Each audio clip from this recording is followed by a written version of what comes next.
side event se déroulera sous forme de présentation, mais que nous voulons très interactive et qu'on va commencer certainement par la présentation au niveau général, qui se fera par M. Sven Biermann.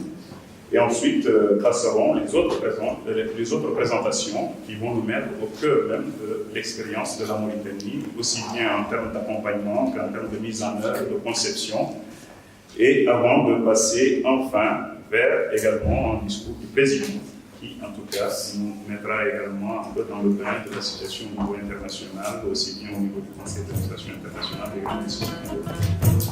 Thank you, Mr. Mabad. Thank you, Mr. Nani.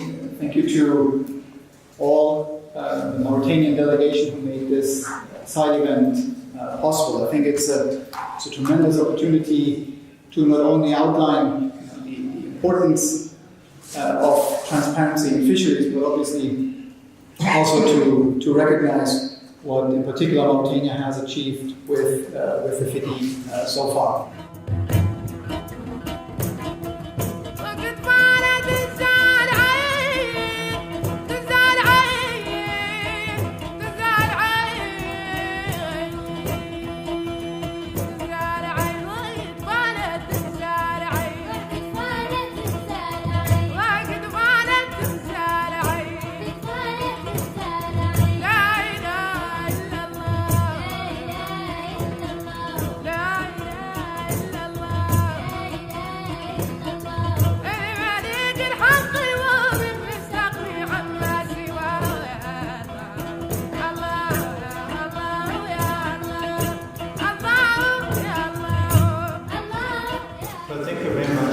These are very interesting questions, and in fact the whole presentation today is very exciting and for me extremely energizing and encouraging. Let me try to deal with some of the issues where I feel competent to answer, and then I will refer to some of the issues which have to do with the selection, for instance, of the regional representative to Sven Biermann. Going back to the history of trying to get fisheries involved in a multi-stakeholder program, in particular into EITI, yes, it's true, and I remember very well that you then were interested in promoting this when I was the chairman of the Extractive Industry Transparency Initiative, and this goes back all the way to 2005. But at that time, there were quite a number of other countries who tried to do the same thing. I mean, there was, for instance, an application of Liberia to do the same thing. There was application of other countries who felt that forestry and fisheries should both be included in fact, some countries have done so. But at that time, the multi-stakeholder board of EITI decided that this would not be effective, because it would be very hard, for instance, for an interaction with, for instance, the iron or mining companies to deal with issues of fisheries development. And rather similarly, it would be very difficult to talk about forestry issues in connection with the EITI, where we are mainly dealing with mining companies and oil and gas producing companies. Therefore, the decision at that time was that this is not suitable. And it was not only Mauritania that suffered from that, but Mauritania was particularly active in order to get this included in the EITI, and I remember that. In fact, there was a conference in 2011, I guess, in North Shore, in which the Extractive Industry Transparency Initiative decided that they could not include fisheries. So at that time, the issue of EITI taking this on was passed, was dead. They didn't want to do it. In 2011, I wasn't the chair anymore, but it was the people who succeeded me who decided. So in 2014, we got an invitation to come to Mauritania. It was, in fact, a personal invitation of Ahmed Ould Abdallah, who said, we have a wonderful government, we have a very open-minded president, We have a very good Minister of Economy, C.P. and you have to come and try to deal with them on other issues of governance. So I was a personal guest of Ahmed Ould Abdallah. I stayed in his house, and I met a lot of very good people. And in fact, at that time, the idea came up that we should have a continental African conference on transparency, which would mainly focus on two things. One is on extractive industries, including fisheries, and on illicit flows out of Africa, because at that time Thabo Mbeki had completed his report for the African Union on illicit flows, and my close friend and vice chairman at the time of Transparency International, Akira Luna from Cameroon, he agreed to come along, and he then came to Mauritania, and the idea was taken up again on fisheries. So yes, there were earlier attempts of a number of countries, including Mauritania, to get fisheries included by EITI, but I must say in retrospect, I'm very happy that it was not included, because you would always have been sort of a stepchild of a sector in which billions and billions of dollars are dealt with by the, for instance, private sector participants. I mean, in Nigeria, the annual payments by the oil and gas companies to the government, they amount to $54 billion, not $1 million. So I mean, the fisheries sector, in terms of the money exchange and so on, is at a totally different level. But therefore, many of the issues on overfishing and on sustainability and so on, they are quite different in the fisheries sector. And therefore, I'm very happy that at that time, through the wisdom and the courage of your president, Abdelaziz, you were invited. You invited us to basically resume this discussion about fisheries.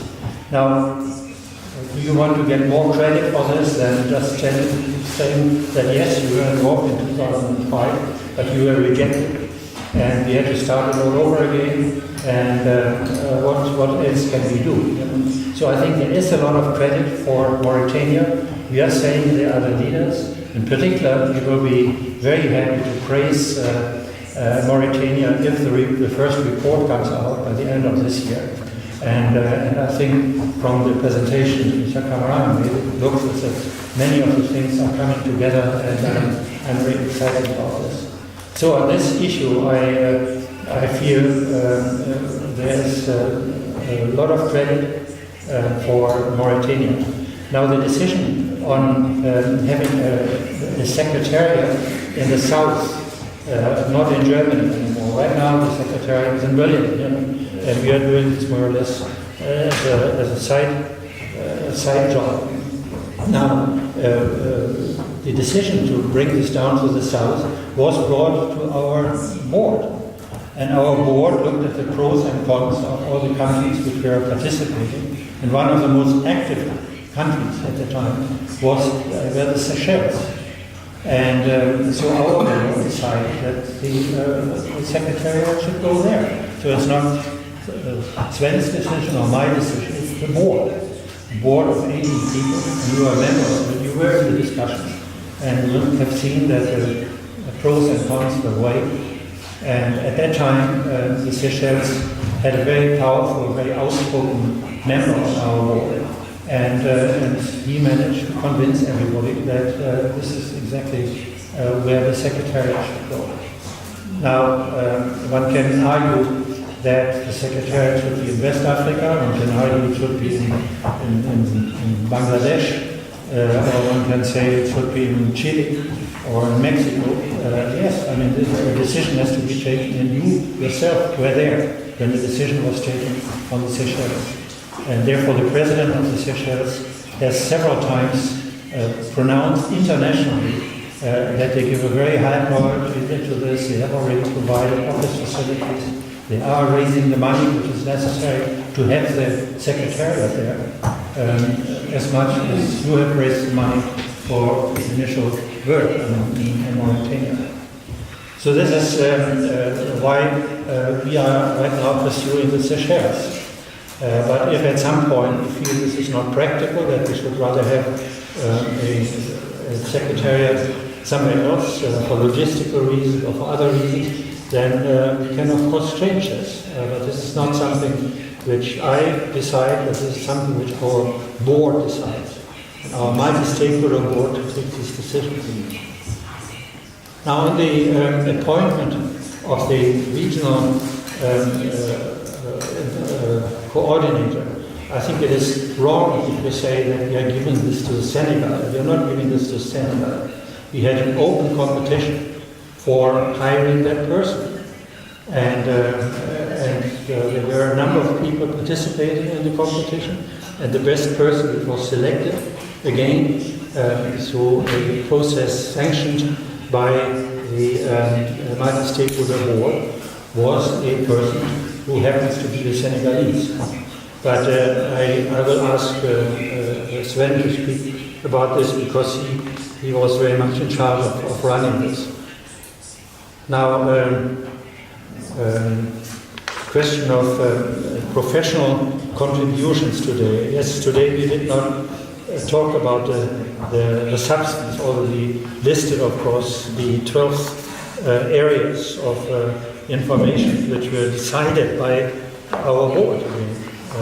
So they were represented on the screen. We will have this standard, which is decided by the board. We have that in French, I think, in a couple of days. And so these are the areas in which we expect from this multi-stakeholder working group information. And the interesting thing about this is we want this information, and this is what I'm going to address at the end a little bit, even though we have spoken about most of it already. We want this to be a deliberative process in which the three main sections of society, government, private sector, commercial sector, and civil society, in which they interact and decide together what the numbers are which will be reported. And yes, maybe these numbers are already available, and then they should be provided, who has the numbers, and then the three actors together will discuss it and will give the credibility through a participative, deliberative process into the reports which will be published. And in my opinion, this is a very important element of credibility which we can provide this way. Because even in Germany, as Sven Biermann said earlier, if the government publishes something, then people will say, well, they are just turning it their way, they give it their twist. Our companies in Germany publish something, Volkswagen or Daimler or something, and people will say they are cheating us, they're giving us the wrong numbers. And if civil society alone promotes certain things, then people will say, yeah, these guys are just troublemakers, and they want to throw in bricks through the windows of McDonald's or something with them in order to change the world, and therefore they are also lying. So it's when the three of them come together in a deliberative process, which is described in here, and which is validated by a multi-stakeholder global process, then there is more credibility there. I mean, it doesn't mean that this is a sort of silver bullet which will solve all the problems, but it's at least a building block for better governance. And so this is why it is important that the process and the structure under which these kind of deliberations will come to conclusions, that they are discussed. And this is what we are trying to do today. Now, if we have a workshop in Mauritania on the first report, where people then will say your numbers about small artisanal ships are wrong, or on lending or on payments of fees and so on, they are wrong. Then we have what you call professional. I think the discussions which we had here are highly professional, and maybe that was a question of translation. I mean, I think we are all professional, even if we are dealing with the structure and the process of building up this new venture together. So I only can I would like to refer now to Sven to talk a bit about the employment of the regional coordinator, because I think this is really quite surprising that it's so hard to accept that the secretariat, which is working for you, which is working for PT, that they take professional decisions on finding the best person, whether he happens to be Senegalese or from the Seychelles or from Mozambique and so on. This is irrelevant. I mean, we are looking for the best. It has nothing to do with rewarding Mauritania for having been early on involved in this, or for having a president who is courageous and strong and was a leader in creating this for Mauritania. North Truck declaration we are mentioning in every speech when I go somewhere and talk about how fantastic the leadership was of the president in creating this. So to now saying, well, why don't you give us more credit? I don't understand that. But let me ask Sven to explain what we did in order to find this representative.